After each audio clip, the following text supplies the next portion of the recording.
Muitas guerras têm sido travadas nos campos ardentes das sociedades em quase todas as latitudes do planeta, forjando glórias e tragédias, perdas e conquistas incontáveis. Longas guerras e também grandes guerras têm acontecido já desde então. Mas aquilo que poucos compreendem é que muita coisa disso tudo representa apenas os longos preparativos para uma suprema guerra final que vem sendo gestada há muito tempo. Ainda antes da guerra atual da Ucrânia, observadores já vinham afirmando que os nossos tempos são particulares por reunir uma série de circunstâncias de porte, como crise ambiental, incertezas políticas e crises sanitárias, acarretando em insegurança alimentar para um número crescente de pessoas. Entre as características dessas novas crises estão a sua gravidade e a globalização dos problemas,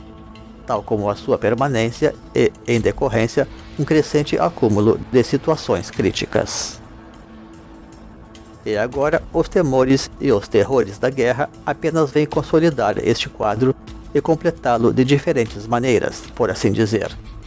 criando um cenário geral no qual simplesmente já não podemos ignorar certas referências às profecias,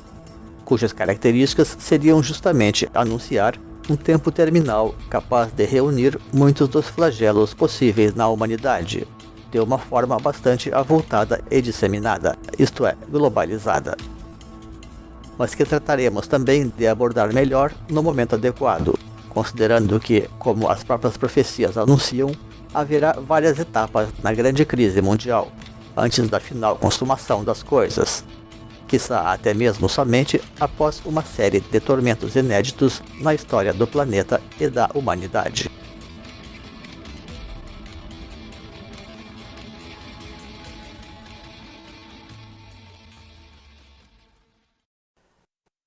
Sabemos perfeitamente, afinal, que as crises futuras não se limitarão realmente a guerras, sendo possível pensar que os conflitos atuais serão apenas transições para a verdadeira batalha final, a qual já poderá suceder, inclusive, em diferentes planos de existência, como consta ter havido já em grandes batalhas de transição de tempos no passado, e como seria mesmo de esperar nas presentes circunstâncias, sendo apenas natural para uma espécie que tem, afinal de contas, a sua condição historicamente estabelecida em muitas dimensões. De modo que aquilo tudo que vem se apresentando hoje, e mesmo há muito mais tempo aos olhos do mundo, significa apenas os preparativos finais para o que ainda deverá se desencadear nos próximos anos, nos termos de uma grande guerra final, e que devemos chamar também de a guerra pelo mundo, até em função das grandes questões macropolíticas hoje colocadas para a humanidade, e cujos complexos e graves desdobramentos deverão resultar oportunamente nessa suprema batalha final do planeta, a qual pode ter até mesmo data certa para acontecer, a crer nas profecias que têm sido sistematicamente trazidas a lume em nossos tempos. O presente vídeo poderá se desdobrar como uma subsérie dentro da série maior Drajas de Geopolítica, tratando basicamente de atualidades, ainda sem maiores projeções, antes acompanhando os fatos e investigando tendências em amadurecimento a partir das suas raízes históricas, tanto filosóficas quanto sociais, raciais e geográficas. Depois da nossa vinheta. Deixe o seu like, inscreva-se, ative o sininho e compartilhe. Dificilmente as pessoas estimam tudo aquilo que se encontra em jogo no presente conflito da Ucrânia, o que seria possível estimar, contudo, através de uma análise mais criteriosa daquilo tudo que representa este país nesta região e mesmo no cenário global.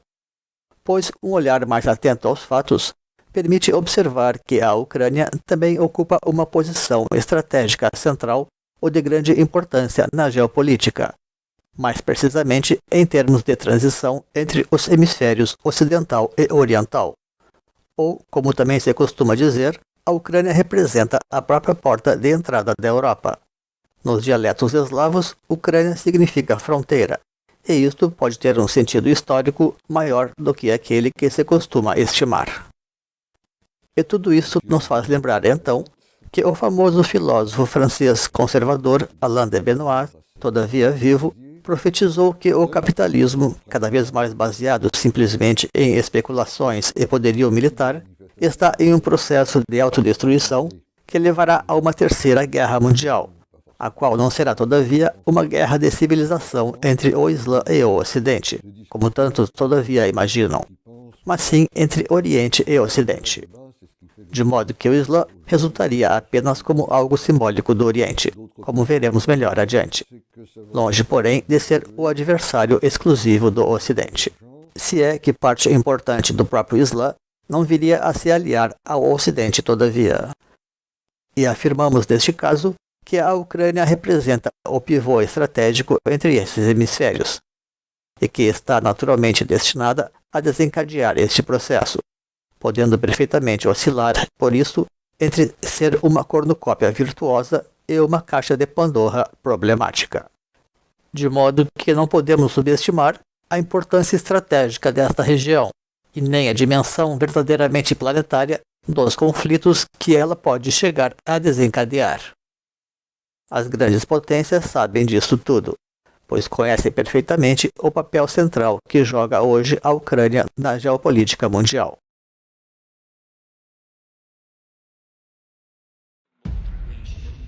O poder simbólico que pode chegar a ter o país tem ficado bem claro diante do tremendo protagonismo que o seu presidente Zelensky, que é um político improvisado, tem alcançado dentro do cenário da guerra. Ao aparecer em conferências diante dos parlamentos de alguns dos mais importantes países do mundo, da União Europeia e até mesmo da própria ONU, arvorando-se inclusive a prerrogativa de propor caminhos novos para este organismo internacional, e por cujas pressões a Rússia já perdeu a sua posição no Conselho de Segurança da ONU. De modo que a grande guerra prevista pelo filósofo estaria finalmente encontrando o seu curso. Daí o empenho das potências em controlar este território em particular, para além das cortinas de fumaça de argumentos de todo tipo jogados de parte a parte. E com efeito, os porta-vozes da Rússia começam a admitir publicamente que este tipo de conflito maior, a chamada Terceira Guerra Mundial, da qual o presidente da Bielorrússia, Alexander Lukashenko, adverte, porém, que não haveria vencedores, já principia a se delinear em função do ostensivo apoio militar à Ucrânia por parte do Ocidente, e sobretudo dos próprios Estados Unidos, tal como da disposição russa em empregar, se preciso for, todo tipo de armamento para fins de autopreservação.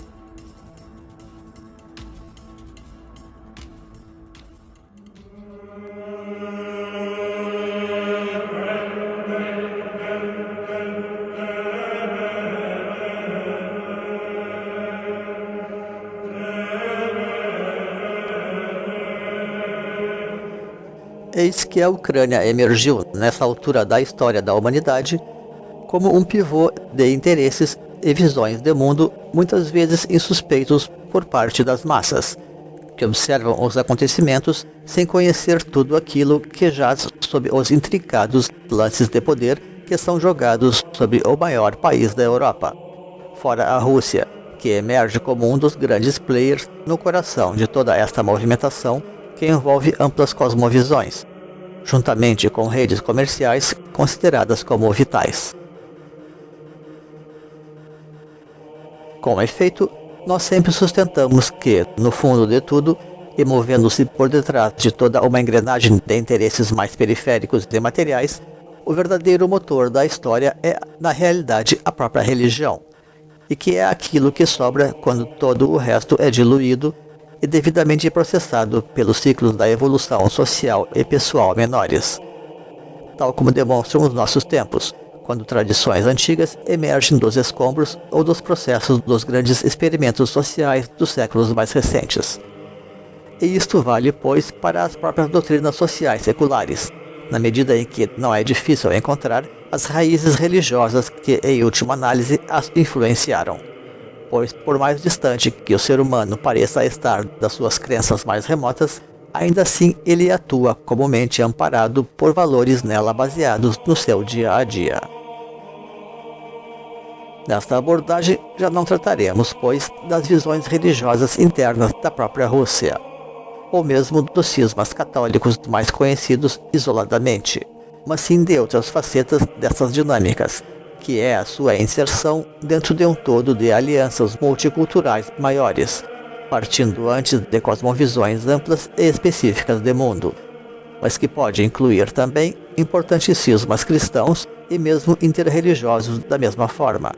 segundo trataremos de observar.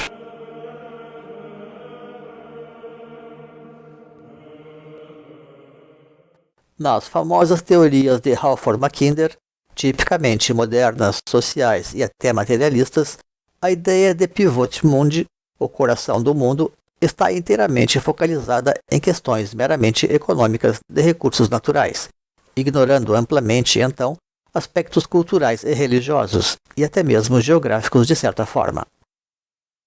Esta teoria resultou, no final, uma doutrina vantajosa para a própria Rússia, que a empregou a seu favor então.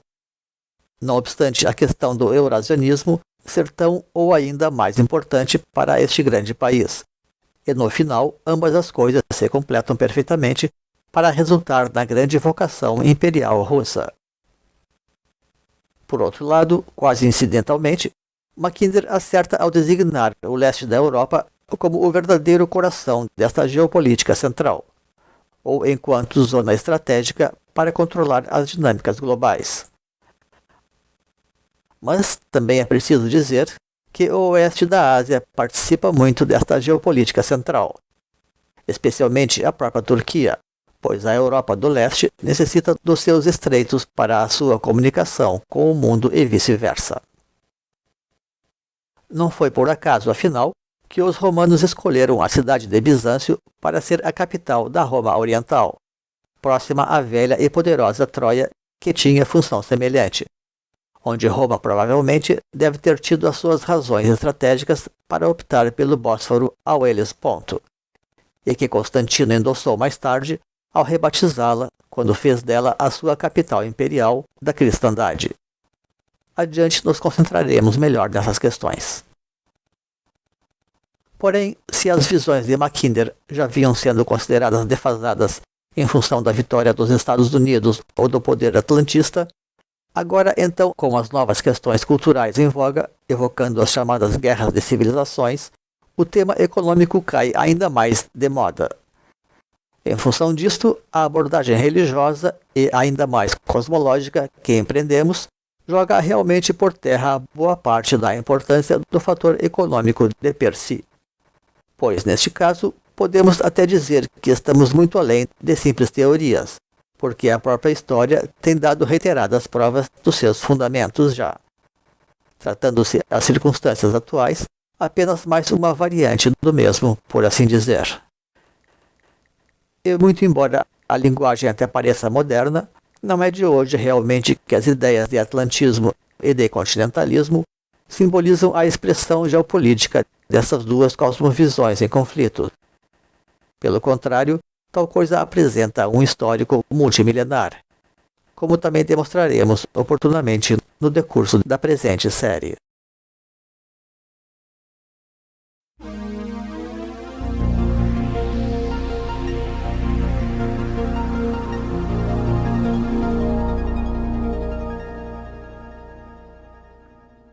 Tampouco seria preciso insistir muito quanto a ser a Rússia o grande país da transição Oriente-Ocidente, e atualmente voltando-se sensivelmente para o próprio Oriente, onde possui com efeito cerca de 3/4 do seu vasto território. Naturalmente, o país pivô dos interesses geopolíticos mundiais estaria na sua fronteira ocidental, tratando-se neste caso também do maior país da Europa fora a própria Rússia, e que é, pois, a Ucrânia. Por seu histórico integrado à Rússia e até por sua posição geográfica, a Ucrânia também serve perfeitamente de ponte entre Ásia e Europa, servindo, pois, como pivô estratégico eurasiático, incluindo aqui a sua importância econômica, natural e tecnológica. A Ucrânia é simbólica para a Rússia porque ali nasceu a Rússia cristã e comporta muitos elos culturais e étnicos com ela. De modo que olhar para a Ucrânia é bem como contemplar um iceberg, porque é apenas a porção aparente de uma complexa geopolítica, na verdade ambivalente como um pivô de dois universos, um russo oriental e outro ocidental. Então é também como o coração de um Vajra, que representa um notório símbolo de centro e de poder nas mais avançadas doutrinas do Oriente, concentrando as forças de dois polos ativos. Coisa que fica bem aparente nesta guerra, que tende ainda apenas a se acrescentar em violência, posto que a própria Rússia representa na prática uma outra coisa, que é um dos polos ativos de poder dentre os dois que formam os polos opostos do Vajra. Não obstante, esta sequer seria a primeira vez que um acontecimento dessa natureza move o eixo da história e escreve um novo curso para os destinos do planeta. A Grande Guerra de Troia, a cidade antiga que controlava o Estreito de Dardanelos, na atual Turquia, e que também significava geopoliticamente a transição entre o Ocidente e o Oriente, representou o momento em que as coisas no mundo deixaram de estar sob a custódia oriental para começar a dar lugar ao protagonismo do Ocidente. Tudo começou a mudar a partir dali na cultura mundial, e novos valores e saberes passaram a ser valorizados à medida em que emanavam a partir do próprio eixo Grécia-Roma. A região também foi parte do roteiro dos míticos argonautas rumo ao ponto ou ao Mar Negro, onde se achavam os objetivos da expedição, exatamente, pois, onde hoje se trava esta temerária batalha da Ucrânia, e que era uma espécie de final do mundo de então, contendo as chaves para uma transição dos tempos, simbolizado pelo velocino de ouro. Certamente também vale conhecer o vídeo que já realizamos sobre o assunto neste canal.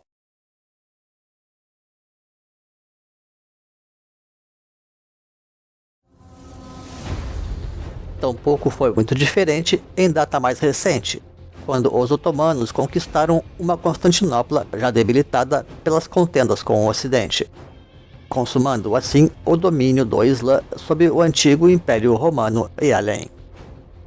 De certa forma, esta seria uma resposta aos avanços do Ocidente e o começo de uma retomada oriental nas áreas centrais do planeta,